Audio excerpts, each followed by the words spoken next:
خیر مشره ټرمپ ګل خبرې کې سمیع الله خاطره رس کوم چې ته مرګرینه مولا نصر الدین والا لطیفه کته نه اوریدلی مختصر به وکم یو کس له چوغه غستې بیا ارزه شربو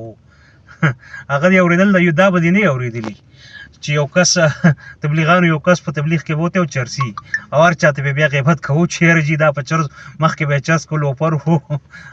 او چې ګندګیر وو 2 نمبر بیا موږ په تبلیغ کې سالوي خو زلاړه او شکر الحمدلله دغه استاوس د مخې د تبلیغ چرسي را پاسه د امیر صاحب ته ویزه ما چې چرس کدوم را نو بشر به کتاوس چې په دې سی روزو و شرمولم نومره بدنام نه ومه نو مسله داره چې زمونږ د پلار او د نیکه توبه ده بیا داس باطل مه کوو ما جنګ ودرولې ما دا کړي ما هغه کړي جنګ که تا ودرولې د اسرائیل بالکې د لسم وډه به ستا توقعاتو نه برخلاف بالکې مطلب اسرائیل او نو تا د کاروبار یو طرف ته اوس د کاروبار سوچ کوي که راځي نو روس راځي چین راځي بله خبره کوم داس باطل ماتل نه دي د خپله بره ویل او دا نرګسیت دا زموږ سوشل میډیا انفلوئنسرز دي دلته ډېر زیاته یو خو امریکې والا کنزلو والا هلک دی خیر دی هغه د کوي د هغه خو خپل یو اسلوب دی جوړ دی اوس ما بېګا یو 2-3 کسانو منشن کړم هر سړی د خپلو پیسو باس کوي او د خپل کامیابۍ تقریبا هر سړی دلته خلک په اربونو روپۍ اړی په اربونو روپۍ اړی روزګاریان دي پروفیشنل دي کنسلټنټ دي اکاونټس کې دي مطلب په ښه فیلډس کې دي د میاشتې کروڑونه روپۍ تنخواه اخلي اربونو روپۍ ټرن وري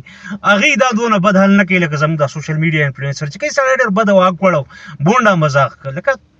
کامیاب شوي نو څه وټ لکه اوس خو داسې په دغه پیمانه خو بیا زم کامیاب یم د نن نه 2 کاله مخکې چې زما د میاشتې څومره تنخواه وه ډېر په عاجزۍ سره اوس هم زما نه پوره کېږي خو هغه زما د ورځې تنخواه په نیم هم نه ده په 3 حصه هم نه ده خو زه بیا هم سټرګل کوم لګیا یم نو که د کامیابۍ دا پیمانۍ هسې نو بس د پاکستان او د انډیا د جنګ باطلونه نور قرار شه ستړي کړو د خدای مسلمان د خدای تعالی د خدای تعالی کرسچنه دا تا کم حل لاغسته نه ده پکار کنه مړه ته خو او we do it wonderfully we can do beautifully let's make a deal how a business دا خبرې صحیح دي خو لکه دا باقي شی چې کم دی کنه نو موږ د جنګ نه رال نفرت کوم د جنگ نه رال تور کو 50 پیری ذکر وکړو چې ښکارا کېږي تعالی نور څه خبرې نه دی یادي زما غوندې چې سړی سن نور څه وي ما ته دغه یو څه قصې یادي هر چاته کوم ته چې میډیا د مخامخ کېږي دغه لوبه کې مکو کنه مړه بدی ښکاری سړی یادې باندې زموږ او لوکل میډیا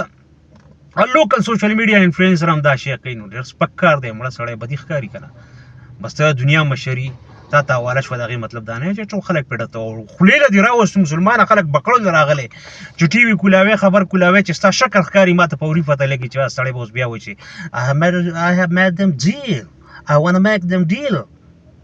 او کنه دا ماته په یاد شو نن کې زه په انګریزي کې ډېر کمزور یم زما ډېر ملګري دي هغه هم ډېر کمزوري دي مولا نصیر الدین والا او دا بله لطیفه داسې نور هم دي خو لکه باطل چې کم دي که نه یا خپل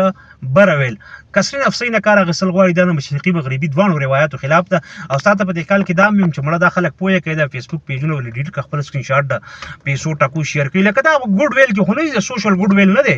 بس دا موږ د موټیویشن لپاره کوم موټیویشن دپاره یو کس نیم یو ځل نیم د خپلې کامیابۍ ناکامۍ قصه وکړي موټیویشن میلاو شي هلته خلکو بیخي کریز راخیستی ځان یې شرمولی بدې ښکاري مړه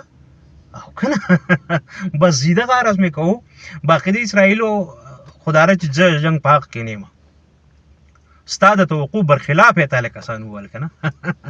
زه ډېره ښه ده خو بهرحال په امن کې د ټولو خیر دی کوشش وکړه چې نور هم دا شر و فساد نه ځان وساته او بس دغه ډیل میل دا چکر چې دی دغه جاري ساته خو لکه دغه هم داسې مه کوه خلک دونه مه مجبوره کوه چې خلک را میټیریل ریئر ارت منرلز چې ته یادې ټولې دنیا نه راغونډې نو خلک د بېوسه ملکونو بېوسه قامونو هم خپل څه حق یې که نه په هغو باندې نو دونه مناپلي دا شی خو ښه نه دی بس ته مې خبرو ته پرې نه ښودې خو لکه تم خلک خبرو ته نه پرېږدي ډېره مننه سلام